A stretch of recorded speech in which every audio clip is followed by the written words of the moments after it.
parler de la vidéo 17.f, la foi de l'enlèvement. C'est bien dit la foi de l'enlèvement. Il serait ici question de parler de la foi d'être enlevé. C'est la même chose. Mais avant de commencer, un mot de prière. Prions le Seigneur. Dieu bien-aimé, nous sommes reconnaissants pour cette grâce même que tu nous as accordée d'être arrivé en ce moment ici. À l'état où c'est la question de parler de la foi de l'enlèvement. Nous t'invitons à nous aider, Père, bien-aimé du roi, afin de faire un travail là merveilleux, Seigneur Jésus, qui puisse être accepté par tout le monde, Père bien-aimé. Nous nous rappelons cette parole qui dit, Père bien-aimé du roi, sans moi, vous ne pouvez rien faire.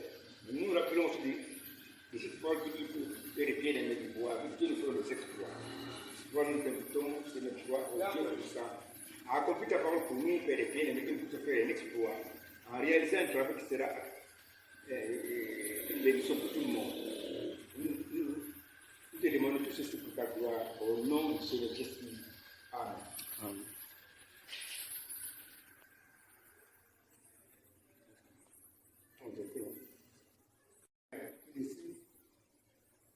Sous l'expression de Dieu, c'est pourquoi je vais lire ce que j'ai reçu comme écrit. J'ai reçu comme écrit sur la foi de l'enlèvement le mercredi 29 novembre 2023 vers 2h49 du matin à Z. Bonjour, je lis ce que j'ai écrit. Bonjour mon chéri Quatre Bâtonniers. Bonjour mon chéri Carlos. Ici, le Seigneur m'appelle, il m'a nommé Sadi Quatre Bâtonniers. Moi, je suis nommé Grand Logos. Je réponds au 0. Bonjour mon chéri Quatre Bâtonniers. Bonjour mon chéri Grand Logos. Ça fait du bien d'être encore ensemble pour écrire quelque chose parce que je fais de toi un écrivain et dessinateur de prophéties bibliques. Écrit des prophéties bibliques écrites dans ma précieuse pensée, alors que j'étais la pensée qui pensait et qui pensait encore et encore à la création d'un homme qui sera parfait. C'est alors que je me suis dit, tiens,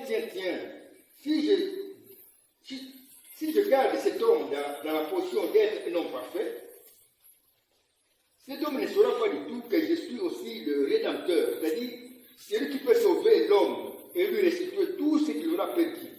C'est pourquoi j'ai préféré permettre que le mal puisse entrer pour que je puisse alors manifester mon attribut ou ma fonction de sauveur. J'ai alors prévu le plan complet du salut de l'homme ou plan complet de la rédemption. Or, puisque ma gloire, c'est de cacher les choses, j'ai alors caché ce plan du salut de l'homme dans mon propre nom de Jésus-Christ, qui est comme ma maison de trésors ou de merveilles. Parce que je vais dire au futur père de Samson, qui sera à moi, mon nom il est merveilleux. Alors que je dirai plus tard à Moïse, qui va me rencontrer au buisson ardent, mon nom c'est Jésus c'est Christ. Nous sommes donc ici à l'étape de celui qui existe par lui-même, que je suis, mais qui était encore la pensée en train de penser. Je vais donc créer plus tard seulement, plus tard. Et puisque ma gloire c'est de cacher les choses, comme c'est dit dans Proverbe 24, j'ai encore caché le plan de salut de l'homme qui va perdre sa position d'être un homme parfait en plusieurs endroits. Par exemple, dans mon propre véritable nom de Jésus-Christ, c'est là où j'ai caché mon plan de salut pour sauver l'homme. 2. Dans les histoires sales de ma Bible, comme le cas très sale d'Amnon qui a violé sa sœur Tamar. Comme aussi dans le cas de l'autre qui a fait des rapports dans son état d'ivresse avec ces deux filles qui ont représenté dans ce film prophétique Israël et l'Église qui vont recevoir la nouvelle naissance ou la vie par Christ qui sera laissé libre comme l'autre, mais à la croix. Comme aussi dans le cas très sale d'Absalom, qui va aménager un endroit élevé et visible au public pour faire des rapports avec les femmes laissées par son propre père David qui a fui des trônes et laissé son trône, qui va récupérer alors le sale type d'Absalom. Ce sont là mes histoires très sales dans ma Bible, mais que j'avais créées dans ma propre pensée, comme des films prophétiques, c'est-à-dire comme des bandes dessinées hors série ou prophétiques, c'est-à-dire qui annoncent des prophéties. Toi, j'ai caché le même plan de la rédemption d'un nombre 9, d'un nombre 10 et d'un nombre 12. J'ai alors appelé ce nombre 10 prophétie Branham, parce que c'était une prophétie dans laquelle j'ai annoncé 3 choses qui vont s'accomplir pendant le ministère du précieux prophète Branham. 1. La promesse de Dieu qui va se reposer au 7e jour comme fils de l'homme dans la chair humaine, qui sera alors, je repense ici, 1. La promesse de Dieu qui va se reposer au 7e jour comme fils de l'homme dans la chair humaine de l'épouse, qui sera alors son nouveau corps de chair, parce que je vais laisser mon propre corps de chair, Jésus, au ciel, pour prendre sur la terre comme nouveau corps de chair d'épouse, qui sera préparé par le prophète Élie. C'est bien le mystère de Dieu d'être à nouveau dans la chair humaine que j'ai annoncé aussi dans Apocalypse 10, 1 à 7. 2. Dans le même nombre 10 que j'appelle prophétie Branham, j'ai donné cette deuxième prophétie. Dieu qui va se reposer au 7e jour de l'Église avec son ministère de fils de l'homme, sous la forme de son épouse, qui sera son nouveau corps de chair, va alors donner son propre message, qui sera un grondement de ses tonnerres par la bouche même de ce prophète Branham, qui sera le dernier prophète prévu pour l'Église des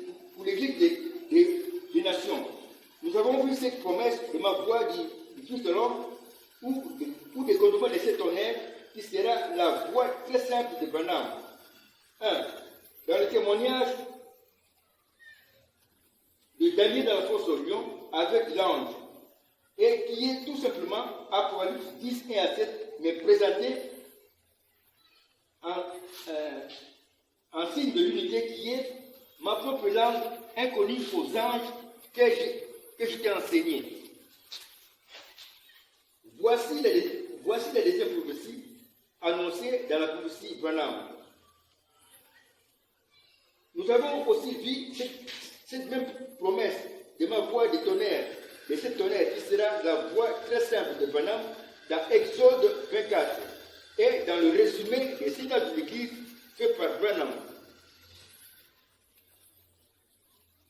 Depuis l'âge de Luther, qui est devenu dans ce résumé parfait le premier âge spirituel de 3 âges, quand nous utilisons, comme l'a fait Branham, le signe de l'unité que je t'ai profondément enseigné. Et cet honneur avait déjà grondé pendant le ministère même de Branham, comme nous l'avons démontré la fois passée dans la vidéo dans laquelle nous avons étudié Exode 15, 27, qui parle d'Élie, qui avait 12 sources d'eau et 70 palmiers. 3. Dans le même nombre 10 que j'appelle aussi,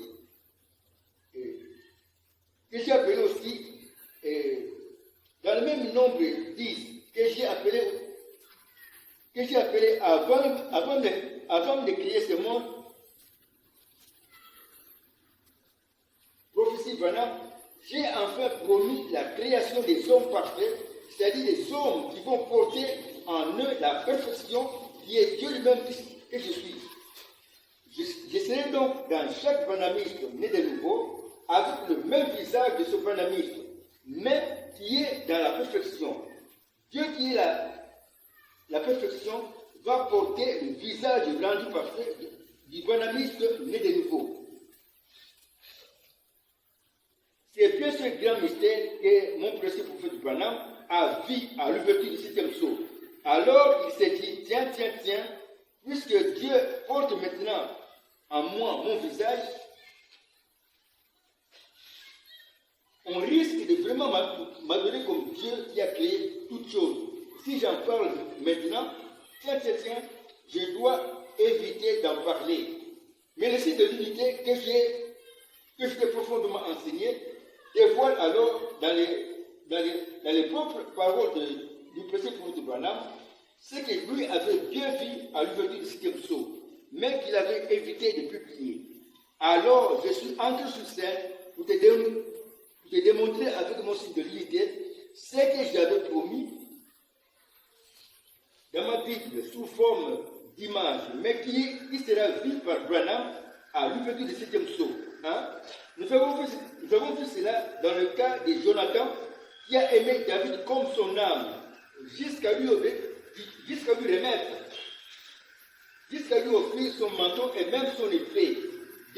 Nous avons vu ce que Branham verra dans le 7e sceau, dans le titre de Lévitique 25, qui ne concerne que le ministère de Branham depuis l'année 1933, où commence son ministère de préparer l'épouse que je vais enlever. C'est dans ce Lévitique 25 qui ne concerne que Branham, dans la 50e année de Jubilé, que nous avons vu pourquoi le précepteur de Branham identifiait ou comparait l'ouverture de Jéricho et l'enlèvement de Rabba avec l'ouverture du 7e sceau, ou du livre scellé de 7 sceaux, qui libère alors l'épouse, qui est ici représentée par Rabba.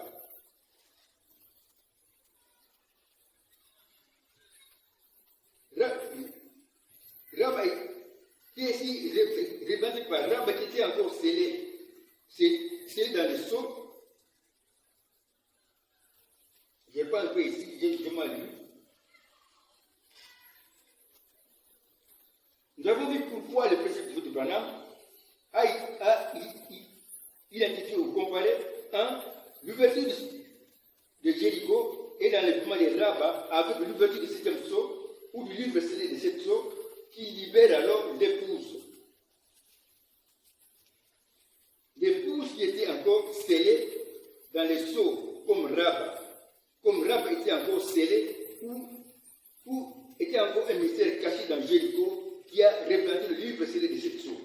Comme Rabba était un mystère caché ou scellé dans Jéricho, l'épouse aussi était un mystère caché ou scellé dans le livre qui était comme Jéricho encore scellé. Or, dans ce livre scellé de 7 sceaux, il n'y avait que des mystères cachés et qui étaient là dans ma Bible, dans mon livre, sous la forme des promesses, c'est-à-dire des choses qui étaient promises dans mon livre, mais qui étaient encore scellées, comme la promesse de l'épouse qui sera enlevée comme Rabba. Cette promesse était un mystère caché dans les sceaux, dans ma Bible, qui était encore scellée. Toutes les promesses étaient des mystères cachés dans le livre scellé de 7 sceaux, qui étaient comme leur prison. Toutes les promesses, je m'excuse, toutes les promesses étaient des mystères cachés dans le livre scellé de 7 sceaux, qui étaient comme leur prison. Toutes les promesses étaient donc dans la prison et attendaient d'être libérées par l'ange créateur des cieux et de la terre, qui devait descendre et ouvrir les sceaux.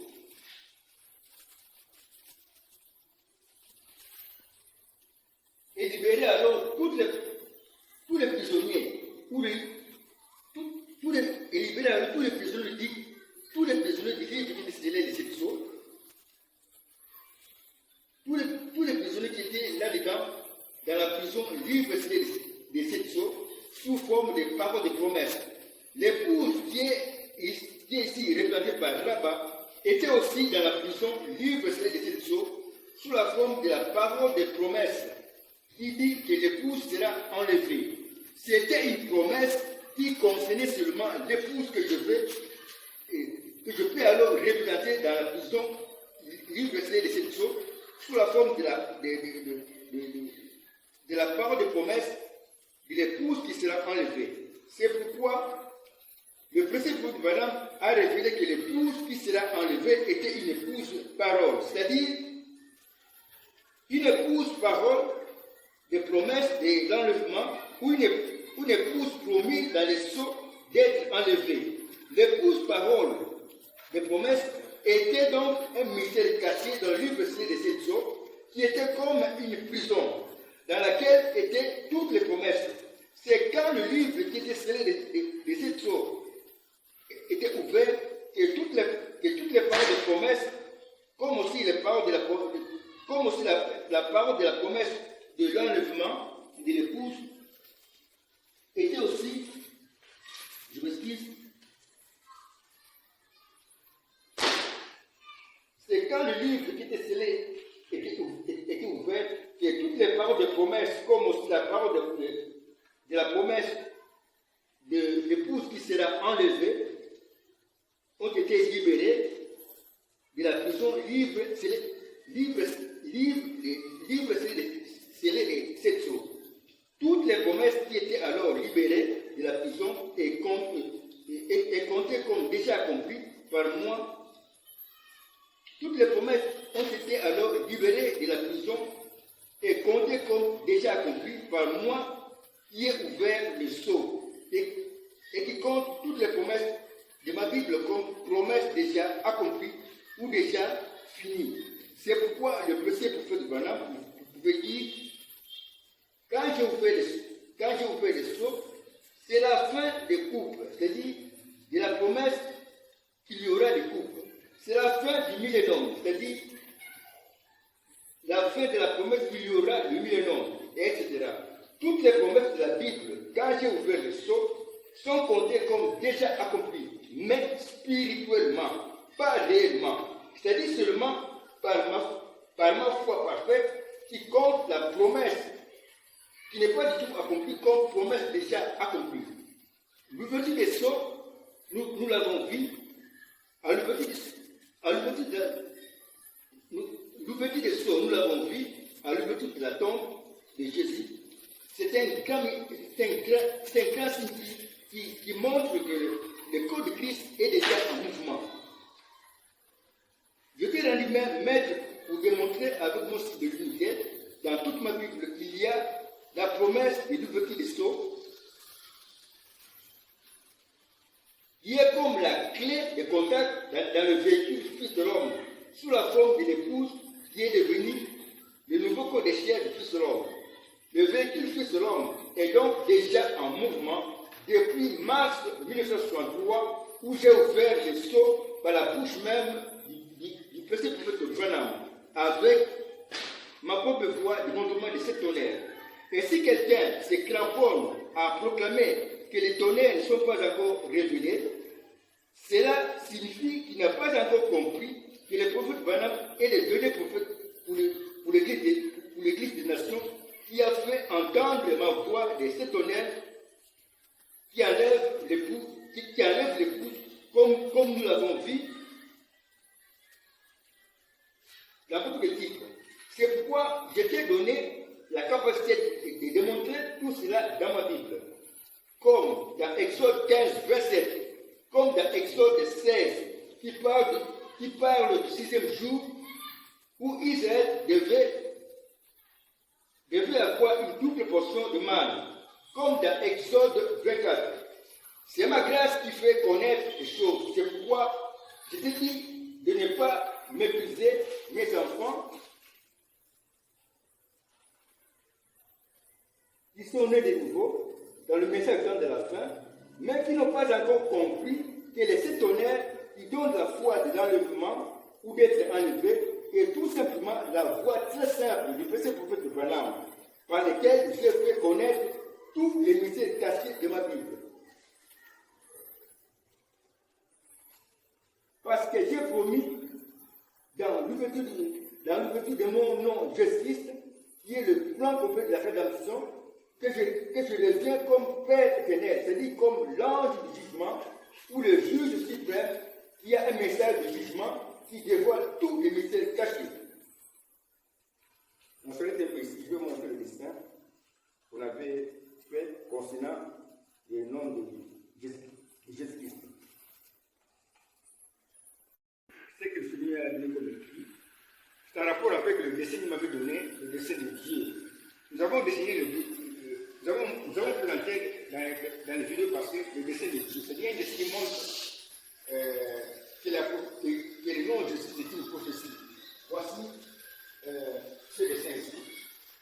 C'est en rapport avec l'interprétation de Jésus, c'est qui suit. Les noms que tu as donné à Moïse, position à temps, dans Exode 3:14. Quand on a interprété ces noms-là, par la grâce de Dieu, d'après le signe de l'unité, nous avons trouvé que ces noms ici, Jésus, c'est qui suit, en réalité, c'est Jésus-Christ. Mais, quand maintenant, ces noms s'ouvrent, ce n'est comme une maison qui peut être. C'est quand le trait, c'est ça sur le trait d'union, non Jésus-Christ. Quand le trait d'union est ici, le Dieu unique, Jésus-Christ, nous présente son véritable nom qui est Jésus-Christ. Mais quand le trait d'union s'ouvre à cause du mouvement, parce que ce trait d'union aussi est un mouvement, et Dieu à cette place-ci, c'est alors que le nom de Jésus-Christ s'ouvre, alors est présent alors la divinité de Jésus-Christ, le chemin de Dieu.